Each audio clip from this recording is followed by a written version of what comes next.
wins outright, you know? Yeah, so we have... It looks like he also has Cunning Wish, which is interesting. He's got some real exotic choices in his sideboard. Yeah, Cunning Wish has always been one of my favorite cards, really cool card. In Legacy, it's typically too slow.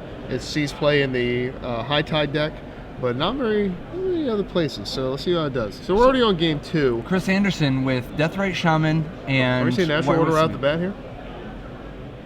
All right, so we are. This is going to get a... Let's see, does he have... I know he has Hoof.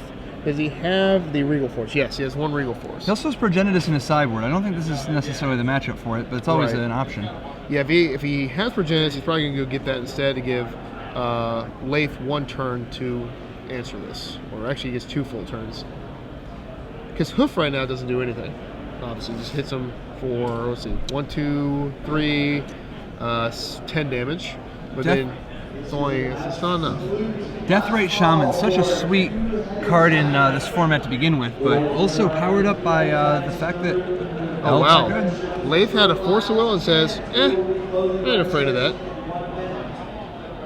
So is that 2 Force of Wills in his hand? Yeah, he could have forced. He's like, yeah, I'm good. No, it's a Force of Will, Intuition, Gitaxian Probe. Does he just have the win next turn and he's like, well, this isn't going to do anything? Possibly, yeah. That definitely has to have Andersen taking a moment to consider. Yeah. You know, is this definitely... So he decides to get the... Oh, he has Cabal Therapy in the yard. Interesting. So with Cabal Therapy in the yard, I always hate jumping into a match like midway through. I kind of like Regal Force here because you get to draw a couple cards and then you get to use Therapy and then have a game after this. Because I think Chris's hand is empty. I think he has 1, dork in his hand. But he's going to Therapy here. He's going to force the Therapy. I mean, that's probably why he waited. Lace figuring, hey, I just want to not discard my hand, keeping Force of Will. Yep, here's the Force of Will, yep. He exiles Gitaxian Probe. Yeah, I knew he'd figure it out eventually. He looked through the graveyard, oh, there's a Therapy. That's why he didn't force that. Because now I'm going to kill you. He actually does have the win, right? Like yes. If he Intuitions for Show and Tell? Yes. He can Show and Tell Omniscience, and then what's his other card? Enter the Infinite. It's over. Oh, yeah. So then it's just game over. Yes. So excellent play on Lace's part. The only question is there any chance that Andersen knows he's beat. Yeah, so only chance would be if he only had 2 Show and Tells left. Nope. But the problem is that Andersen knows he's beat because he's already seen the rest of the combo.